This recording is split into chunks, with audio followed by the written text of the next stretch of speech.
यहाँ भी हमारा क्षेत्र है, परमहंस देवता है। मनसा देवी उरियान, मनसा देवी हमारी देवी है। चेतन व्यापी आचार्य, और चेतन व्यापी जो सर्वव्यापक कण कण में है वो हमारे आचार्य हैं, नारायण का स्वरूप। त्रिकुटी तीरथ जान, और त्रिकुटी हमारे तीर्थ हैं। सरवर क्षेत्र है सही, और सरोवर हमारे क्षेत्र हैं। छठी मनिया विद्या, ए छठी मन्या की जब विद सुनी, ए बात है साथ की। अब स्वामी जी कहते हैं भाई ये तो साथ की बात है, सुंदर साथ की। ये बेचारे क्या बताया? उन्होंने कहा हाँ ठीक है, सातवीं मन्या भी बता दो। लेत आप परते, और वो शरीर पर घटाए हुए हैं। आप मन्या सुनो सातवीं, अब सातवीं मन्या भी सुन लो। जम्बूद्वीप वर्तखंड माए, जम्बूद्वीप कहाँ है? भारतवर्ष के अंदर है। ब्रह्मपुत्र शिखा सही। अब ध्यान देना, वो सारी मन्या इनकी परीक्षाएं होती रहती है। छठी मन्या के बाद कौन सी मन्या में आ जाएंगे? सातवीं। ब्रह्मपुत्र नदी में स्नान करके ब्रह्म यज्ञोपवीत डाल देते हैं। दो तरह के जनेऊ होते हैं, सारा कुछ ज्ञान दे दो आज। एक 6 धागे वाला और एक 9 धागे वाला। 6 धागे वाला हर गृहस्थी को डाल दिया जाता है जब शादी हो या स्कूल में जाए या नामकरण संस्कार, जैसे जैसे जिसकी पत्ती। लेकिन 9 धागे वाला जब वो सन्यासी 7वीं मन्या में प्रवेश करते हैं तो ब्रह्मपुत्र नदी में नहला देते हैं और ब्रह्म यज्ञोपवीत उसके गले में डाल देते हैं और मंत्र दिया जाता है, आहम ब्रह्म अस्मि। आज से मैं ही पार ब्रह्म सच्चिदानंद हूँ। ये डिग्री मिलने के बाद उनको मठ का अधिकारी बना दिया जाता है कि एक एक मठ में कौन बैठा है? सच्चिदानंद स्वरूप पार ब्रह्म का। वो पार ब्रह्म हो गया। सूत्र शाखा हाँ? सूत्र शाखा, हाँ, सूत्र शाखा हमारी वहीं से है। जगह पवित्र में सूत्र का, सूत्र कहाँ से बनता है? यज्ञोपवीत, ब्रह्म यज्ञोपवीत डालने से वो ब्रह्म के साथ बन जाता, ब्रह्म का रूप हो जाता है। बरने मठ मच्चार महाराज 4 मठ 7 मन्या और उसका सब सारा आपको बता दिया है। पश्चिम मठ पूर्व द्वितीय, पहला पश्चिम का, दूसरा पूर्व का, 2 उत्तर दक्षिण उत्तर दक्षिण के 2 4 4 मठ के 4 ब्रह्मचारी। एक चारों मठ में कोई खाली थोड़ा रहता है, मठ तो फिर मठधारी भी चाहिए। 4 ब्रह्मचारी वहाँ पर रहते हैं। नंद स्वरूप चेतन प्रकाश, आनंद स्वरूप और चितगण स्वरूप। वो क्या है? सत्य है, चेतन है और आनंदमय। बस जिस दिन से यज्ञोपवीत करके उनको वहां मठ पे बिठा दिया वो सच्चिदानंद बन गए। हंस परमहंस बोध कुटीचर, बस फिर वो जो चर्चा सुनाते हैं हंस परमहंस पद, जिसको चाहे भाई ये बहुत निर्मल है, इसको हंस रूप से दे दो, ये परमहंस महाराज हो गए। सपत मठ मन्या जान, ये 7 मठ और 4 मन्या हैं जो शरीर के अंदर ही उलझे हुए हैं। 7 मठ के सन्यासी और 7 मठों के सन्यासियों की आपको पहचान भी बता दी। फिर पश्चिम मन्या के एक और विशेष क्या है, उनके हाथ में लाठी दे दी जाती है, डंडी वाहन उसको कहते हैं। तो वो जंगल जाएं, दिशा जाएं, नहाएं, रोटी खाएं, सोएं, वो अपनी डंडी को छोड़ सकते नहीं। ये उनकी पहचान खास कर होती है। बोले सबे विचार, सब अपना अपना विचार बोले। उपदेश बोध दीक्षा के, अपना बोध भी बताया, दीक्षा बताई, मंत्र भी बताए। सो देखो तोल निर्धार। अब स्वामी जी कहते हैं तुम ही तोल के भाई अंदर ने बताओ, मुझे तो साधु बनाओ चाहे सन्यासी बनाओ, मेरे जीव को तुम भव सागर से पार कैसे करोगे? अच्छा फिर ये कहते हैं ये बताओ, जब तुम 7वीं मन्या के ब्रह्मचारी को सच्चिदानंद करके बिठा देते हो तो क्या उसकी मृत्यु नहीं होती? कहते हैं जी समय आने पे मृत्यु हो जाती है। तो फिर पार ब्रह्म परमात्मा भी कभी मरता है क्या? सच्चिदानंद तो जन्म और मरण से रहते हैं, तुम गद्दियों पे बिठा के सच्चिदानंद बना दोगे तो भाई हमारी तसल्ली तो इससे नहीं होती। 7 मन्या के 7 मंत्र, और सातों के 7 मंत्र भी हैं, ऐसे नहीं कि मंत्र नहीं है। मन्या पश्चिम प्रथम सुआए, पहली पश्चिम की मन्या है। तीर्थ आश्रम 2 नाम, तीर्थ और आश्रम उनके नाम है। सो देखो चित लियाए, सब जो है चित्त में ले आके देखा। खट दर्शन बोले तबे, अब ध्यान के साथ जब आगे उत्तर ही नहीं दे सके, शांति से 10 नाम के आचार्य संन्यास मत भी बोलो बोलो बोल तो दो, ठंडे होके बैठ के। अब आ जाओ जरा जो समझने की बात है, गूढ़ रहस्य की। 4 वेद और 6 दर्शन, ये खाली मैं सुनाऊंगा नहीं, साथ साथ आपसे बुलवाऊंगा भी कि सुना क्या है, क्योंकि सारा हिंदू समाज इन्हीं में उलझा हुआ है। प्राचीन हम मत, कहते हैं स्वामी जी हम क्यों चुप बैठे थे, हमें पता था इन्होंने आपको मुक्ति का साधन देना नहीं, क्योंकि सबसे पहले भाई जरा पंखे बाकी चला दो, सबसे पहले संसार में वेद ही आए। अच्छी तरह से समझो और सुनो, फिर बात तो कर लेना और गर्दने नीचे कर लेना। बोलो श्री प्राणनाथ। इस दुनिया में सतयुग में सबसे पहले कौन से ग्रंथ आए? 4 वेद, और इतने कठिन भाषा में हैं कि कोई भी ब्रह्मा जी के स्वयं या रावण के बिना वेद मंत्रों का शुद्ध उच्चारण कोई करने वाला पैदा ही नहीं हुआ। इतने कठिन मंत्र, एक ही मंत्र एक शब्द में बोला जाता है और बोला जाता नहीं। तब 6 ऋषियों ने इनका सार मिलके निकाला और एक एक शास्त्र में एक एक चीज को रखा। सो देखो तुम समझ के, अब वो 6 शास्त्रों वाले कह रहे हैं कि स्वामी जी असल ज्ञान जो है वो हम आपको समझाते हैं, आप उसको समझ के जरा देखो भगवत प्राप्त सत्ता, और निश्चय करके आपको परमात्मा की प्राप्ति, अरे भाई सीधे भगवत परमात्मा प्राप्ति, सत्य सच्चिदानंद परमात्मा की प्राप्ति इससे हो जाएगी। चतुर्मुखी ब्रह्मा सदा, बैठ जा सुधीश भी बैठ जा, हो गया। ध्यान दो कि ब्रह्मा जी के 4 मुख हैं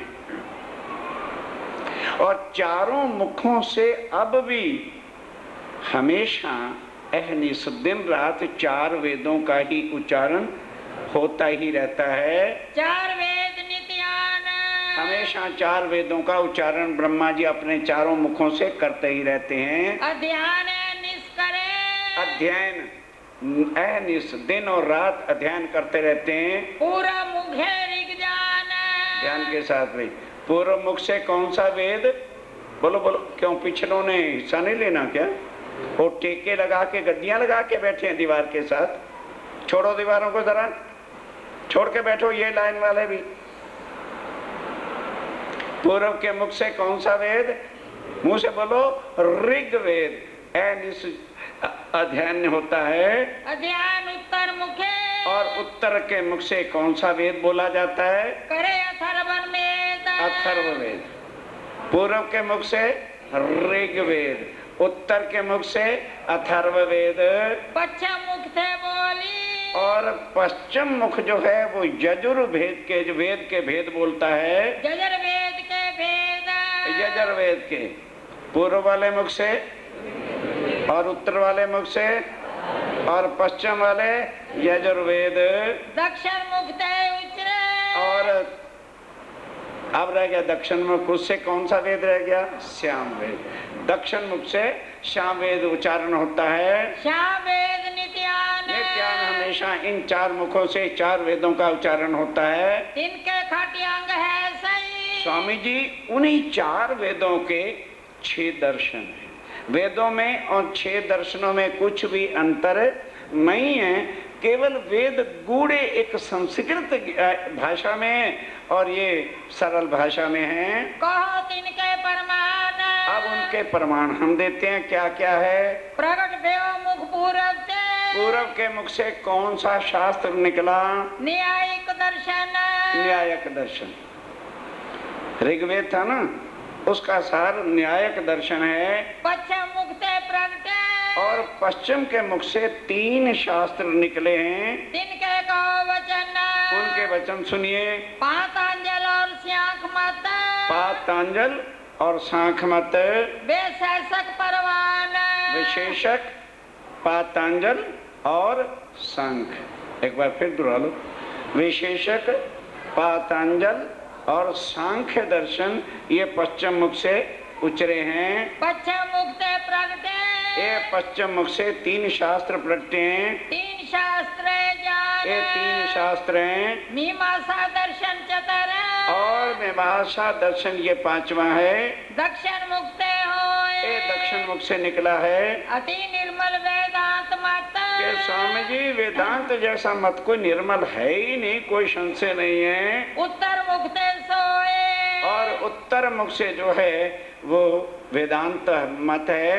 एक विदखंड दर्शन बे। इस तरह से 6 दर्शन हुए। पूर्व मुख से 1, पश्चिम मुख से 3, उत्तर दक्षिण से 1-1, 6 दर्शन इस तरह से बने हैं। तिनके कहो प्रमाण।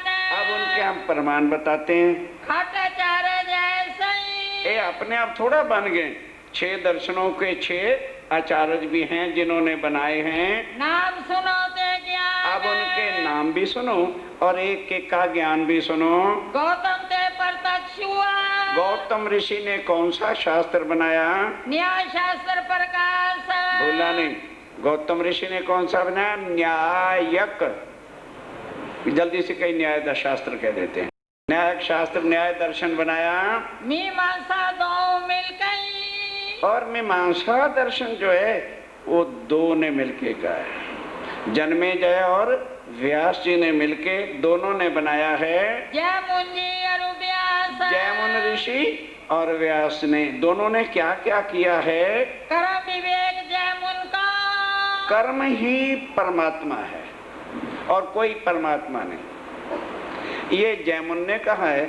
और व्यास ने सारे कर्मकांड जितने भी हैं ये करना चाहिए, अब हाथ पवित्र हो गया, ये करना चाहिए, अब ग्रहण लग गया, ये करना चाहिए, जितना कर्मकांड का जाल है ये व्यास जी की देन। इंसानों में ऐसे नरक में बांधा है व्यास ने जिससे हमारी कभी भी जान छूट। 6 दिन है, आज सोमवार है, ये व्रत है। आज मंगलवार है, मंगल का व्रत है। आज बुध व्रत है, आज गुरु व्रत है। शुक्रवार बचा था, संतोषी माँ पैदा होगी नहीं अभी अभी, उसका व्रत हो गया। शनिचर वैसे ही भारी व्रत है, भूखे मरो। ये व्यास जी की देन है। ये हमारे ऊपर कर्म का जुआ उसने लाद रखा है। शारीरिक कृत व्यास। और शरीर कर्म कांड सारा आज मर गया है, पूजन ग्रंथ नहीं लाना, आज ये करना है, आज सूतक बढ़ गया है, ये सारा व्यास जी का दिया हुआ है। मीमांसा की 2 विधि। ये मीमांसा की 2 विधि है, एक कर्म और एक कर्मकांड। ये है कई तुम्हें प्रकाश। ये आपको समझाया है। कपिल देव से सांख्य। और कपिल ऋषि जो हुए हैं उसने कौन सा बनाया? सांख्य दर्शन। पातंजल मत शेष। और पातंजल ने विशेषक मत बताया। करण देव विशेषक। और कर्म विवेक विशेषक ने बताया। शिव वेदांत उपदेश। और वेदांत जो है वो पातंजल है। आचार्य मूल।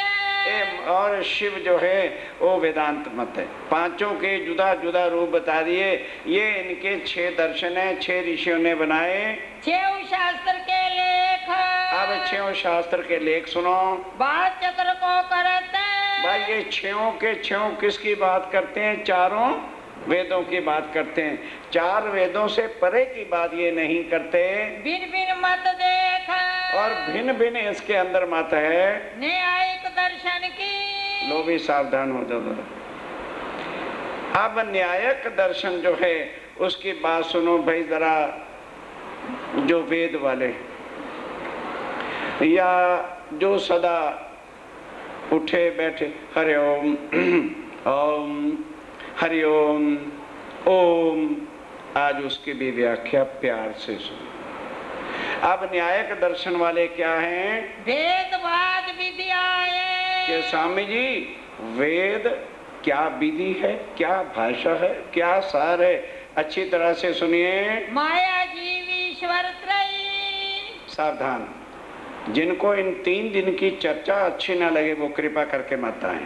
बीच में उठकर जाने की इजाजत हमारे यहाँ नहीं होती है। जिनको भारी लगता हो वो फिर सीढ़ियों में बैठ जाए। इस तरह से कृपा करके ना करें, हमारे हाल पे रहम करो। दूसरों की वृत्तियां मत तोड़ो। माया भूल गए ना? माया जीव और ईश्वर अविनाशी। हरे ओम, ओम बताया ना? ओ ई और माँ मिला दो तो क्या बन गया?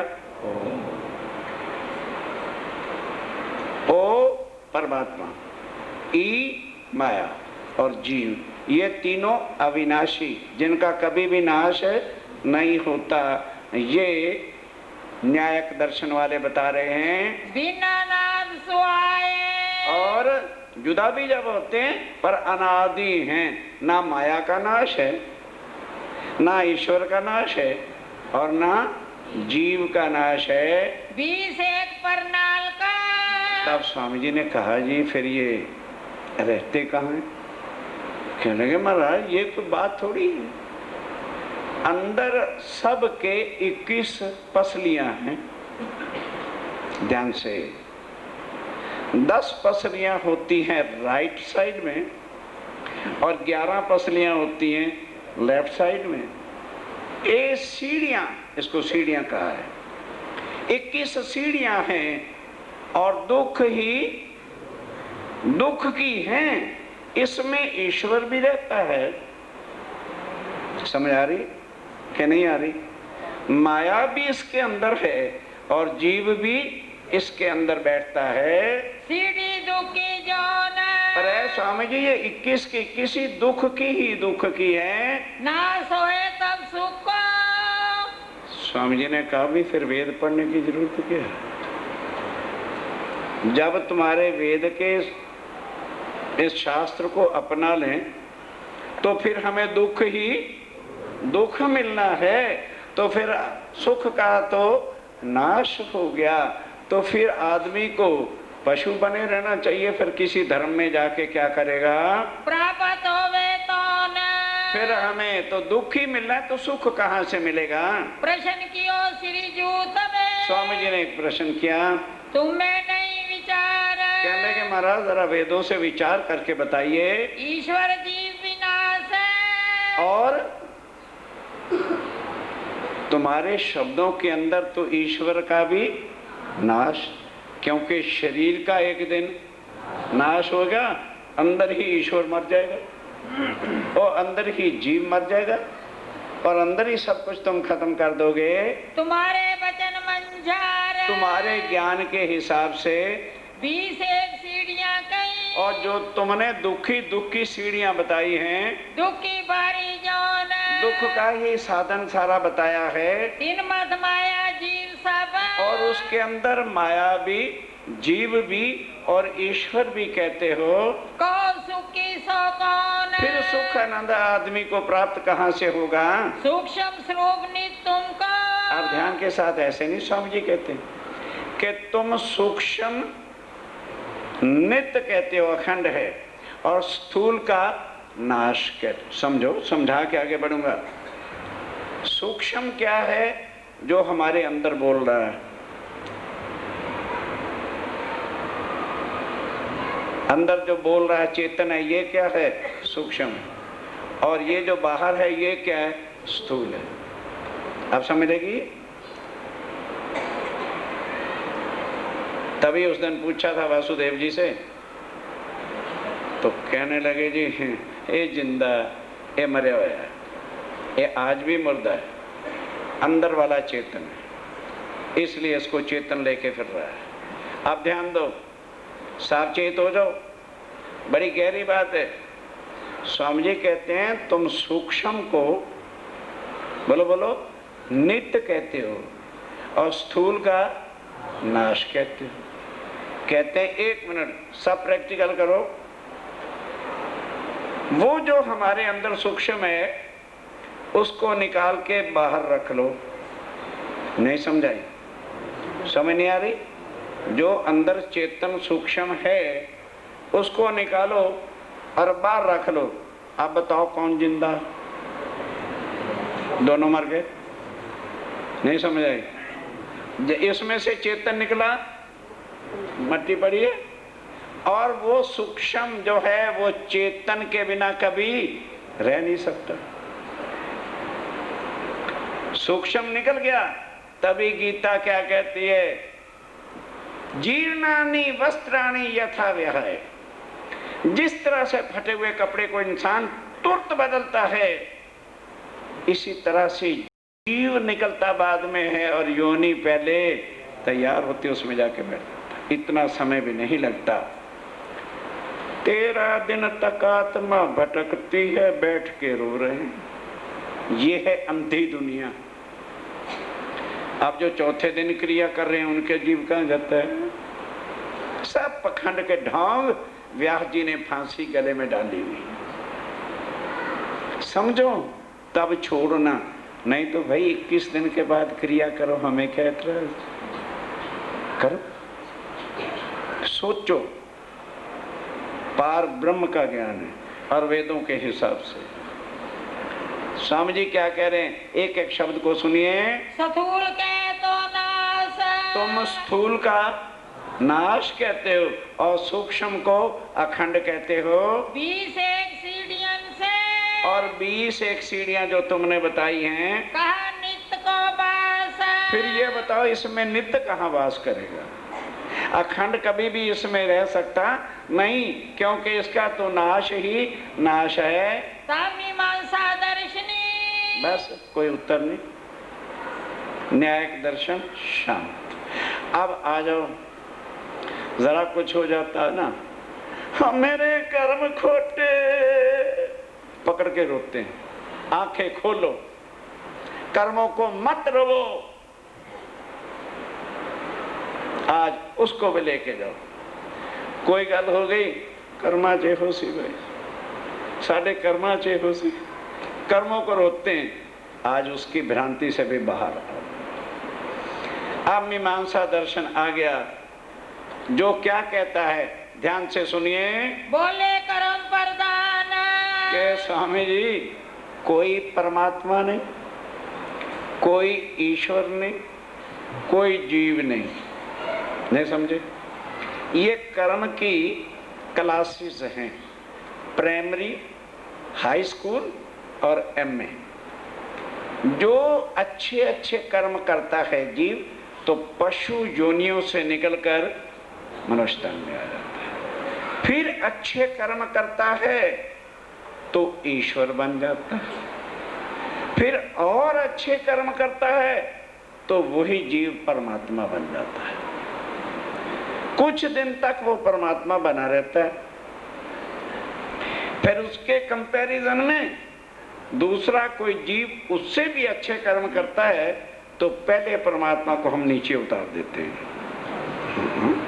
ज्यादा नंबर ले गया तो उसको परमात्मा बना देते हैं। बस कर्म ही परमात्मा का रूप है, कर्म ही ईश्वर है और कर्म ही सब कुछ है, और कोई कुछ नहीं। परमात्मा, कर्म ही परमात्मा है और कर्म के बिना कोई परमात्मा नहीं। कारण करता कर्म में, कार्य करता सब कुछ कर्म है, कर्म इष्ट परमान, और कर्म ही को हम इष्ट मानते हैं। जीव ईश्वर ब्रह्म। जीव ईश्वर और ब्रह्म में कोई अंतर नहीं, केवल कर्मों की डिग्री का नाम है। सब कर्मन के रूप, सब कर्मों का रूप है। कर्मों के रूप से ही जीव, कर्मों के रूप से ही ईश्वर और कर्मों के रूप से ही परमात्मा है। कर्म बिना कछु और नहीं, कर्म बिना और कुछ है ही नहीं। ये मीमांसा दर्शन वेदों वाले कह रहे हैं। सदा नाद अनूप। और वो कर्म जो है, सावचेत होके सुंदर साथ जी, समय हो जाएगा, कोई चिंता नहीं, मैं बंद कर दूंगा, घबराना नहीं। ये 6 शास्त्र सुन लिए तो माया के जाल से निकल जाओ। समझ लो इसको कि ये कर्म का ही रूप है। और कर्म क्या है? सदा अनादि है। कर्म क्या है? अखंड है। श्री जी बोले प्रशंसा सावचेत हो जरा, बोलो श्री प्राणानाथ। अब स्वामी जी ने कहा भाई एक थोड़ा सा संशय है, ज्यादा नहीं, जरा उस प्रश्न का उत्तर दे दो। कर्म बिखे प्रात। ध्यान देना, क्या लगे तुमने कहा है कि कर्म ही परमात्मा है, और वेद कहता है परमात्मा सत्य है। सत्य के अंदर कभी भी कोई संशय, सील मारा सत्य है, कोई गलत नहीं कर सकता। और कर्म कभी सत्य होता ही। हमने कर्म किया, लड़का पढ़ रहा है और खूब रात को 2-2 बजे तक जाग रहा है, तो पूछते हैं बेटा पास हो जाओगे? तो क्या कहते हैं? पिताजी पढ़ा तो मैं बड़ा हूं, जब तक रिजल्ट ना आए अब क्या कह सकता हूं फेल होता हूं कि पास के कौन सी क्लास आती है। शक हुआ कि नहीं? बोलते चलो। चलो नहीं तो इधर आओ। हाँ भाई शादी हो गई। दोस्त पूछते हैं क्यों भाई? कह लगे हाँ बच्चा होने वाला। क्यों भाई लड़का होगा कि लड़की? अबे भाई जब तक हो ना जाए क्या बताऊं। शक हो गया कि नहीं? कर्म हो गया लेकिन शक है। किसान भाइयों ने फसल बो दी, खूब अच्छी खड़ी है। क्यों भाई कैसी होगी? अब भाई पक के घर आ जाए तब ना। अगर बीच में ओले पड़ गए तो क्या बताएंगे कि कैसी हो रही है? देखने को तो हरी भरी है। हर कर्म के अंदर शक रहता है। दूसरा, तुमने कहा है कि कर्म अखंड है। यदि कर्म अखंड है तो हम जब पानी पीना शुरू करते हैं तो उम्र भर पानी पीते रहते हैं क्या? नहीं समझाई। अखंड कर्म का मतलब है जो कर्म कभी खत्म ना हो, करते ही चले। वो कहते हैं यहाँ तो मिनट मिनट में कर्म बदलते हैं। 1 या 2 गिलास पिया, भूख लगी, कुछ खाना शुरू कर दिया, थकावट महसूस हुई, कभी सोने लग गए, फिर जरा यार दोस्त आ गए तो हंसने का कर्म कर दिया, कोई ऐसी खबर मिल गई तो रोने लग गए, फिर कोई काम पड़ा तो चलना शुरू कर दिया। तो ये तो नहीं कि सारी उम्र पे चलते ही जाते हैं। कर्म का मिनट मिनट में रूप बदलता है और सत्य का कभी भी रूप बदलता नहीं है। ब्रह्म अखंड स्वरूप है। और ब्रह्म सदा अखंड स्वरूप होता है, उसका रूप कभी भी बदलता मिटता नहीं है। सदा एक रस जाता है। और सदा एक रस रहता है। लेकिन कर्म का तो एक रस होता नहीं, कभी कुछ कभी कुछ कभी कुछ है। कर्म ता उपजे खपे। और ध्यान देना, कर्म उपजता है और मिटता है, बनता है और बोलो बोलो बोलो, बनता है और मिटता है। सत्य ना बनता है और ना मिटता है। स्थिरता उनमें नाए। कर्म में स्थिरता नहीं होती। मिनट मिनट बाद कर्म किया, दूसरा किया, फिर बदल गया, फिर और किया। अहंकार मन का मल। और ध्यान देना, कर्म पैदा होता है मन के अहंकार से। मानो आज 31 तारीख है, बिजली के बिल की लास्ट डेट है, याद ही नहीं रहा। 1:30 बजे घर आया बाबूजी और रोटी खाने बैठे, पत्नी ने कह दिया जी शायद आप भूल गए, आज तो 31 तारीख थी, बिल ना दिया तो कल तो दुगना लगेगा। ओहो, तो कहाँ है बिल? वो है, ला जल्दी कर, रोटी बाद में खा लेंगे। खाने तो लगा था रोटी और भाग कहाँ गया? बिल देना। पैदा हुआ कहाँ से? मन के अहंकार से पैदा हुआ कि ओहो बिजली का पैदा देते। मन से कभी भी परमात्मा पैदा होता नहीं है। जहाँ परमात्मा है वहाँ मन नहीं जाता, जहाँ मन है वहाँ परमात्मा होता नहीं है। कर्म लगाता है और कर्म वही लगता है। अहंकार मन जीव में। अहंकार किस में आता है? मन में और जीव में। 10 लाख बैलेंस हो गया, हाँ मेरे 6 भाई हैं, हाँ मेरी फर्म खूब चल रही। अहंकार का रूप कर्म होता है। ते कर्मी सोए। और इसी को कर्म कहते हैं। मन पहुँचे नहीं ध्यान देना, मन चित्त बुद्ध अहंकार से परमात्मा रहे। मन जो है वो परमात्मा जहाँ है वहाँ नहीं पहुँच सकता। कर्म तहाँ क्यों होए? फिर ए महाराज ये बताओ कर्म वहाँ कैसे होगा? माया ते पुन रहते। और परमात्मा माया से, जहाँ पार ब्रह्म है वहाँ माया नहीं, जहाँ माया है वहाँ पार ब्रह्म नहीं है। क्योंकि माया बनती और मिटती है, परमात्मा बनते और मिटते नहीं है। ब्रह्म स्वरूप समान है। और ब्रह्म स्वरूप जो है वो सदा आनंद अखंड है। वेद शास्त्र में यो को। और वेद तुम्हारे कहते हैं ब्रह्म सत्य है। फिर जब तुम वेदों का कहा ही नहीं चलते तो फिर शास्त्र क्या करेंगे? तुम में ताना तान। तुम में खाली खींचा खींच। वाद विवाद में तुम वेदों वाले चुस्त हो। शांग शास्त्र के दर्शनी। ये दो शास्त्र हो गए, न्यायक और हैं? बोलो मीमांसा। अब तीसरा आ गया सांख्य दर्शन। तीन ही सुन लो, बंद कर दे। और कल मैं सुनूंगा भी कि तीनों शास्त्रों में क्या सुन के गए, फिर याद कर लो। न्यायिक शास्त्र क्या है? भूल गए? माया, जीव, ईश्वर 21 सीढ़ियों में रहते हैं और वो दुख ही दुख है। याद रखो यार थोड़ा सा तो। मीमांसा दर्शन क्या है? कर्म ही परमात्मा का रूप है। जीव, ईश्वर, परमात्मा सब कर्मों का रूप है। अब सांख्य दर्शन, मैं जानता हूँ ये कठिन चीजें, तीन ही सुनाऊंगा, आगे नहीं सुनाऊंगा। कथावाचक पंडित नहीं है कि कथा पूरी हो, साफा रखे, तैयार सो लें और चल दें। दर्द है तुम्हें माया से निकालना और पार ब्रह्म की पहचान करना, बस। अब तीसरा दर्शन कौन सा है? सांख्य दर्शन है। बोले तवे विचार। क्या लगे स्वामी जी, आइए हम आपको प्रकृति परमात्मा का रूप बताते हैं। इसलिए तो हम चुप थे कि हमारे बिना आपके कोई भी संशय नहीं मिटा सकेगा।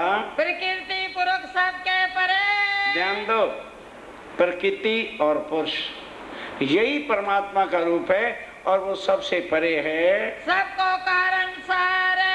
सबके वही कारण। जब प्रकृति और पुरुष मिलते हैं तो दुनिया बन जाती है। जब प्रकृति और पुरुष जुदा होते हैं तो दुनिया का नाश हो जाता है। प्रकृति पुरुष जब मिलते, ध्यान के साथ, प्रकृति पुरुष जब मिलते हैं जगत प्रकट तब होए। तब जगत प्रकट होता है। बिन भय मिट जाता। और जब अलग होते हैं तो ब्रह्मांड का प्रलय हो जाता है। हमरो मत सोए। सांख्य दर्शन कहते हैं स्वामी जी हम तो प्रकृति पुरुष को ही, एक पुरुष को परमात्मा मानते हैं। प्रकृति पुरुष ते कहे तो। आप ध्यान के साथ समझो। स्वामी जी कहते हैं कि तुमने कहा कि जब ये दोनों मिलते हैं, पुरुष का तुम रूप ही नहीं बताते, तुम कहते हो उसका रूप तो बोलो बोलो बोलो निराकार है। और एक दिन प्रकृति का भी रूप नाश हो जाएगा, कोई इनका रूप नहीं रहेगा।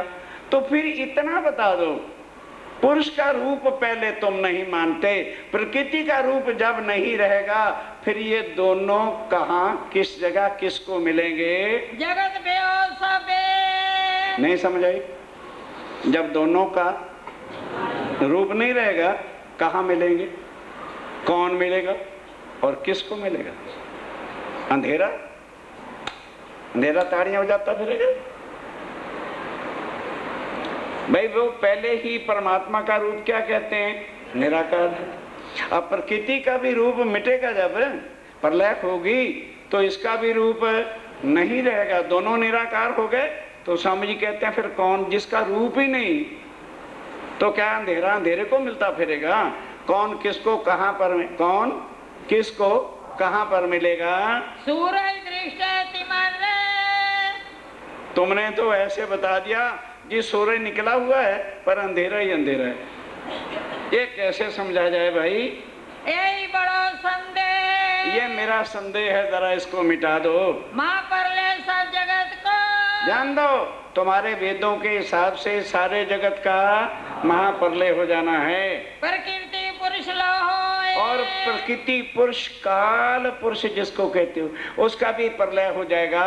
रूप रहे नहीं प्रकृति को और प्रकृति का भी रूप जब नहीं रहेगा मिले कहाँ ये दोए फिर ये दोनों कहाँ किस जगह किस रूप से मिलेंगे? निराकार के मूत्र क्योंकि निराकार इनका स्वरूप हो जाएगा तो फिर कौन किसको मिलेगा? वेद को समझाए क्या लगे महाराज बस इतना सा भेद समझा दो। प्रलय मध्य स्थान का जब महाप्रलय होगी तो प्रकृति कहाँ रहेगी और पुरुष कहाँ रहेगा? रह को सब भाई ये जरा बता दीजिए।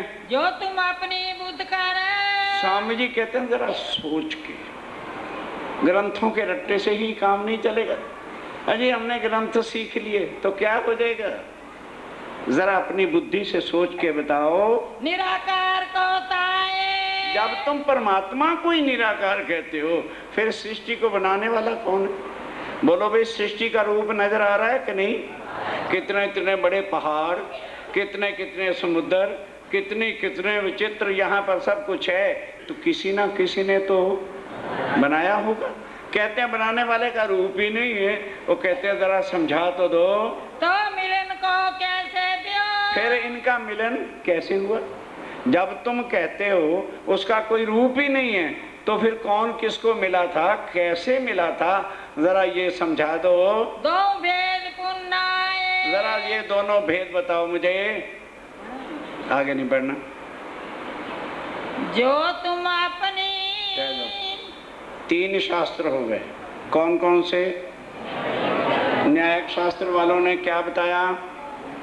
ऐसे थोड़ा ही, माया, ईश्वर, जीव, अविनाशी, ठीक है। और रहते कहाँ हैं? 21 सीढ़ियों में। और दुख ही, ये हो गया न्यायिक शास्त्र। दूसरा क्या है? मीमांसा। कर्म ही सब कुछ परमात्मा का रूप है।